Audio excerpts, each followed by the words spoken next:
दिल्ली के ऐतिहासिक मैदान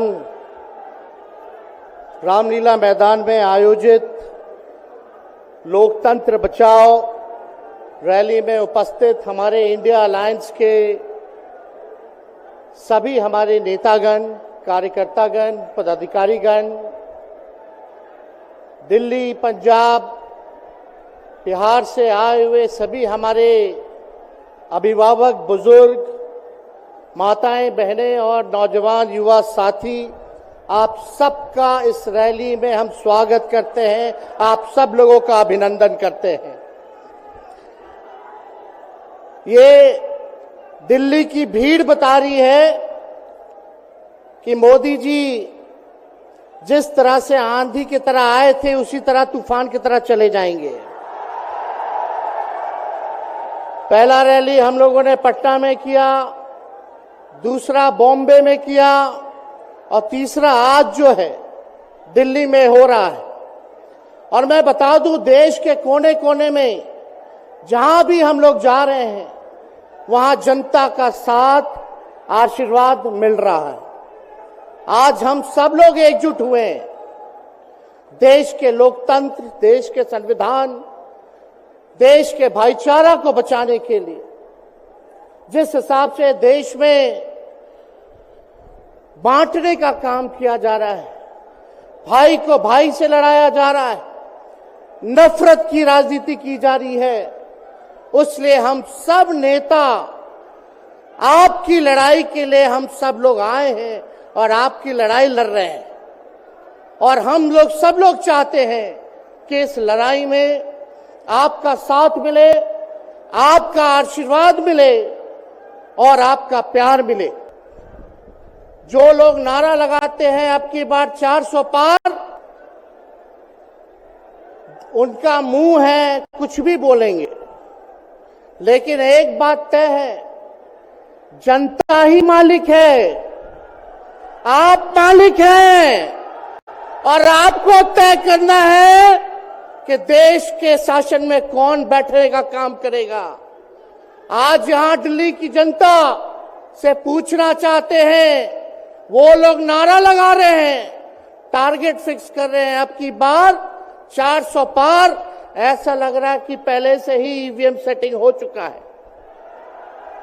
ये लोग फिर भी आप लोगों से पूछना चाहते हैं कि आप लोग, ये लोग जो नारा लगा रहे हैं, क्या वो सच होगा या वो सत्ता से बेदखल करिएगा? हाथ उठा के बताइए, इनको सत्ता से बाहर करना है कि नहीं करना? आज हम सब लोग देख रहे हैं कि देश में अघोषित इमरजेंसी लागू हो चुकी है। देश में सत्ता में जो लोग बैठे हैं तानाशाह रवैया अपनाने का काम कर रहे हैं, घमंडी हो गए हैं लोग। और आज हम लोग किसी को गाली देने नहीं आ रहे, लेकिन जो आंख से देख रहे हैं वो बताने आ रहे हैं, जो महसूस कर रहे हैं वो बताने आए हैं। सत्ता में लोग जो बैठे हैं, विपक्ष का धर्म बनता है, कर्तव्य बनता है कि उनसे हम लोग सवाल करें। आज मेरा मानना है कि देश में सबसे बड़ा अगर दुश्मन है तो बेरोजगारी है, महंगाई है, गरीबी है।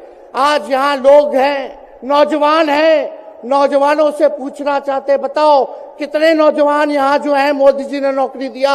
हाथ उठा के बताइए। कोई नहीं मिलेगा। मोदी जी ने कोई नौकरी नहीं दी, सब कुछ जो है प्राइवेटाइज कर दिया। और हम लोगों ने बिहार में जब कांग्रेस लेफ्ट, इंडिया अलायंस की सरकार थी, 17 महीने में 5 लाख नौकरी हम लोगों ने देने का काम किया। आज किसान तबाह है, युवा परेशान है, लेकिन किसानों से मोदी जी को मिलने का समय नहीं है। मोदी जी मिलते तो प्रियंका चोपड़ा से मिलेंगे, किसानों से नहीं मिलेंगे। अक्षय कुमार को इंटरव्यू देते थे पिछले चुनाव में, इस बार बिल गेट्स को बुला करके इंटरव्यू देने का काम कर रहे हैं। लेकिन किसानों की समस्या कैसे हल होगी ये नहीं बता रहे। किसानों से उन्होंने पिछले चुनाव में वादा किया था कि उनका आय दुगना करेंगे। आज किसानों पर मोदी जी ने तलवार चलाने का काम किया है, जो हमारे अन्नदाता हैं। इसलिए आप सब लोग जब आवाज उठाते हैं, तब मोदी जी और उनकी जो सेल है पार्टी की, उस पार्टी का सेल में कौन है? ईडी है, सीबीआई है, इनकम टैक्स है।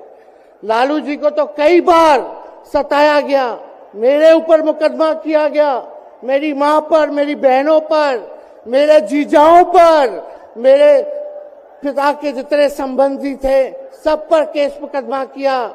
अभी बिहार चले जाइए, कई हमारे नेताओं पे छापेमारी चल रही है, कई जगह ईटी का रेड चल रहा है, आईटी का रेड चल रहा है, लेकिन हम लोग घबराने वाले लोग नहीं। आज देश में जिस हिसाब से हेमंत सोरेन जी को और अरविंद केजरीवाल को गिरफ्तार करने का काम इन बीजेपी के लोगों ने किया है, तो उनको हम बता दें कि इनके गीदड़ भपकी से हम लोग डरने वाले नहीं हैं। हम लोग संघर्ष करने वाले लोग हैं, और पिंजरे में तो शेर ही को कैद किया जाता है। सब लोग शेर हैं, आप लोगों ने ताकत दिया है, आपकी लड़ाई हम लोग लड़ रहे हैं। कंस राज आप लोगों ने देखा होगा, जब कंस को किसी से तकलीफ होती थी, डर लगता था, तब जेल में लोगों को बंद कर दिया जाता था। लेकिन जेल जाने से यहां कोई डरने वाला नहीं है। कितने लोगों को जेल भेजोगे? लेकिन जब जनता जब जवाब देगी, जब वोट का चोट दीजिएगा, तो मोदी जी हाथ मलने का काम करेंगे, सत्ता से बेदखल हो जाएंगे। इसलिए ये अपनी ताकत को पहचानिएगा। सब लोग चुनाव के समय आप सब लोग पोल कीजिएगा, वोट दीजिएगा, लोगों को भी वोट दिलाने का काम कीजिएगा। बीजेपी के लोग झूठ बोलने वाले लोग हैं। ये लोग यूरिया को भी चीनी बना देते हैं, ये लोग गोबर को भी हलवा दे करके परोस देते हैं, ये लोग आंख फोड़ करके चश्मा दे देंगे और फिर बोलेंगे देखो हमने चश्मा दिया। ये झूठी पार्टी है, इसलिए इन पे विश्वास मत कीजिएगा। मोदी जी कहते हैं कि उनका गारंटी मजबूत गारंटी है, गारंटी की बात करते हैं। हम बोलते हैं मोदी जी की गारंटी वैसी ही गारंटी है जैसे चाइनीज माल होता है, 2-4 बार इस्तेमाल करोगे और वो गारंटी जो है खत्म हो जाता है, टूट जाता है, खराब हो जाता है। तो जब तक चुनाव है तब तक ही मोदी जी की गारंटी है, बाकी कुछ नहीं। 2 करोड़ रोजगार का क्या हुआ, 15-15 लाख रुपए का क्या हुआ, ये जवाब नहीं देने वाले, लेकिन हमेशा जो है प्रोपेगेंडा चलाने का काम करते हैं और लोगों को भटकाने का काम करते हैं। इसलिए आप सब लोगों को सावधान रहना पड़ेगा। इनके झूठ पे आप लोग विश्वास मत कीजिएगा। और हम सब लोगों ने आज तस्वीर देखा, आज तस्वीर क्या देखा कि आज महामहिम राष्ट्रपति जी आडवाणी जी को भारत रत्न देकर के सम्मानित कर रही थी। मोदी जी आडवाणी जी के बगल में बैठे हुए हैं, राष्ट्रपति खड़ा होकर के सम्मानित कर रहे हैं, लेकिन मोदी जी खड़ा भी नहीं हुए, राष्ट्रपति के सम्मान में खड़ा भी नहीं हुए। इससे पहले भी हम लोगों ने तस्वीर देखी कि राष्ट्रपति पीछे पीछे चल रही है, मोदी जी आगे आगे चल रहे हैं। ये हम आप सब लोगों को बताना चाहते हैं कि इनका संविधान पे कोई विश्वास नहीं है। ये लोग नागपुरिया कानून को लागू करना चाहते हैं, आरएसएस के एजेंडे को लागू करना चाहते हैं। इसलिए ज्यादा कुछ ना कहते हुए एक आंकड़ा हम जरूर बताना चाहेंगे। देश में इंटरनेशनल लेबर ऑर्गेनाइजेशन ने सर्वे किया है, उसमें आंकड़े हैं कि आज देश में बेरोजगारों में से 83% युवा हैं। पढ़े लिखे युवाओं में बेरोजगारी लगभग 65% है। ग्रामीण क्षेत्रों में सिर्फ 17.5% युवाओं के पास ही काम है। यानी भारत की आत्मा गांव में 82% युवा आज बेरोजगार हैं और मोदी जी इसके बारे में कोई काम नहीं किया। आप एक बार विश्वास कीजिएगा, अगर इंडिया सरकार की अलायंस की सरकार बनती है तो नौजवानों को हम लोग नौकरी देने का काम करेंगे, बेरोजगारी को दूर करेंगे। और जाते जाते बहुत सारे नेताओं को बोलना है, लेकिन एक अंत हम करेंगे एक गाने के साथ। और आप लोगों ने गोविंदा का फिल्म का एक गाना सुना होगा कि तुम तो धोखेबाज हो, वादा करके भूल जाते हो।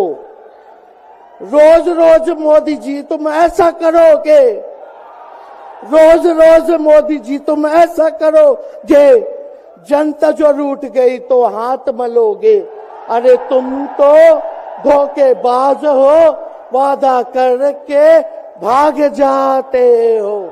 तो आप सब लोगों को बहुत बहुत धन्यवाद। आप सब लोगों का आशीर्वाद मिले और हम सभी लोगों जो है आज मिसेस केजरीवाल और हमारी बहन कल्पना जी के साथ हम लोग जो है मजबूती के साथ खड़े हैं और इस लड़ाई को लड़ेंगे और जीतेंगे। बहुत बहुत धन्यवाद। जय हिंद। बहुत बहुत धन्यवाद।